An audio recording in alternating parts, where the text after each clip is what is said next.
सब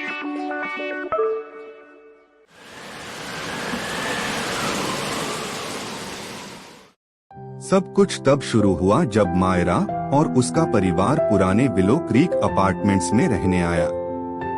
यह इमारत लंबी और चरमराती हुई थी, जिसकी दीवारों पर बेलें चढ़ी थीं और छत पर छोटे छोटे गारगोयल जैसे पत्थर के जीव बैठे थे।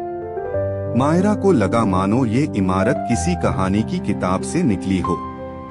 लेकिन जो चीज इस अपार्टमेंट को खास बनाती थी वो था कमरा 4B, मायरा का नया कमरा।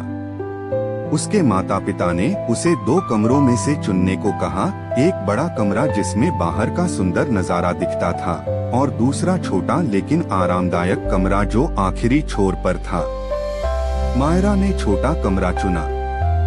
उसे वो कुछ अपनापन देने वाला लगा। पहली रात कमरे में सब शांत था। लगभग सोने से ठीक पहले मायरा को कुछ हल्की सी गुनगुनाहट सुनाई दी। ये आवाज न तो हॉल से आ रही थी न ऊपर वाले फ्लैट से, ये तो उसके कमरे के अंदर से आ रही थी। वो उठी और चारों ओर देखा। कोई है? उसने धीरे से पूछा। कोई जवाब नहीं। मायरा फिर से लेट गई और सो गई। शायद उसे भ्रम हुआ था। लेकिन अगली रात फिर वही हुआ। इस बार गुनगुनाहट और साफ थी, जैसे कोई मीठी लोरी गा रहा हो। आवाज शांत, कोमल और दयालु थी। सुबह उसने मम्मी पापा को बताया। शायद हवा की आवाज रही होगी, मम्मी ने कहा। पुरानी इमारतें अजीब आवाजें करती हैं, पापा ने मुस्कुराकर कहा। लेकिन मायरा को यकीन नहीं हुआ। उसने एक योजना बनाई। उस रात सोने से पहले उसने अपनी मेज पर एक पीनट बटर कुकी और एक छोटा सा नोट छोड़ा। गुनगुनाने वाले भूत के लिए, क्या आप सच में हो? कृपया मुझे डराना मत। अगली सुबह जब वो उठी तो कुकी गायब थी और उसके नोट के पास किसी ने लिखा था, हाँ मैं असली हूँ और मैं डरावनी नहीं हूँ। मेरा नाम ओलिव है। मायरा की आंखें बड़ी हो गईं। उसे डर नहीं लगा बल्कि बहुत उत्सुकता हुई। उसने तुरंत जवाब में लिखा, हाय ओलिव, क्या तुम लड़की भूत हो? रात में नया नोट आया। मैं एक लड़की थी, बहुत समय पहले यहाँ रहती थी। मुझे संगीत और कुकीज बहुत पसंद हैं। तुम्हारी गुनगुनाहट मुझे अकेलापन महसूस नहीं होने देती। इसके बाद मायरा और ओलिव गुप्त दोस्त बन गए। हर रात मायरा कुकी और एक नोट छोड़ती और हर सुबह उसे जवाब मिलता। ओलिव ने उसे पुराने जमाने की बातें बताईं। जब विलो क्रीक अपार्टमेंट नया था, उसमें बड़ी सीढ़ियां और चायखाने हुआ करते थे। वह 1920 के दशक में वहाँ रहती थी, डांस करना पसंद करती थी और उसका एक प्यारा बिल्ली था, बटन। एक दिन मायरा ने उससे बड़ा सवाल पूछा, तुम अब भी यहाँ क्यों हो ओलिव?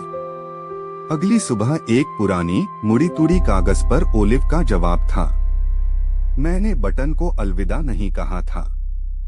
जब इमारत में आग लगी, सब लोग भाग गए।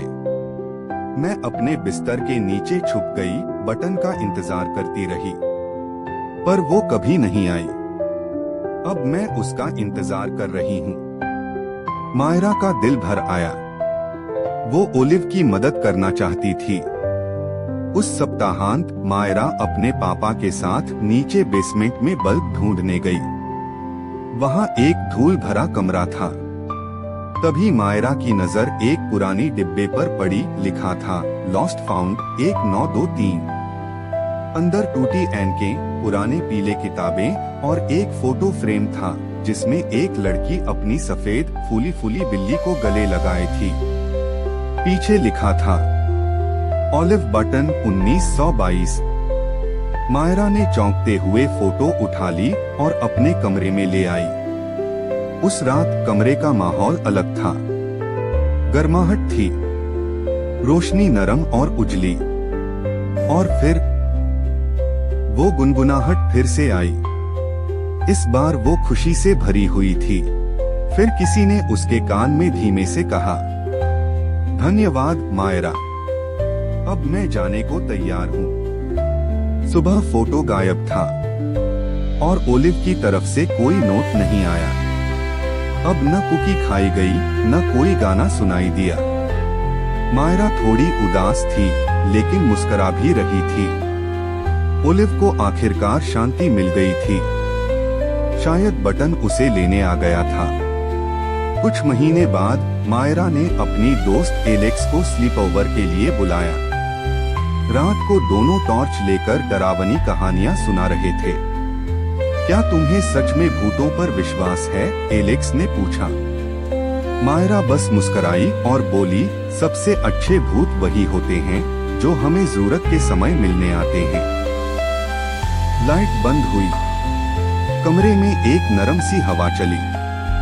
एक पल को लगा जैसे पीनट बटर कुकी की खुशबू आई हो। और अगर आप बहुत ध्यान से सुने तो आपको वो लोरी की हल्की गुनगुनाहट फिर से सुनाई दे सकती है।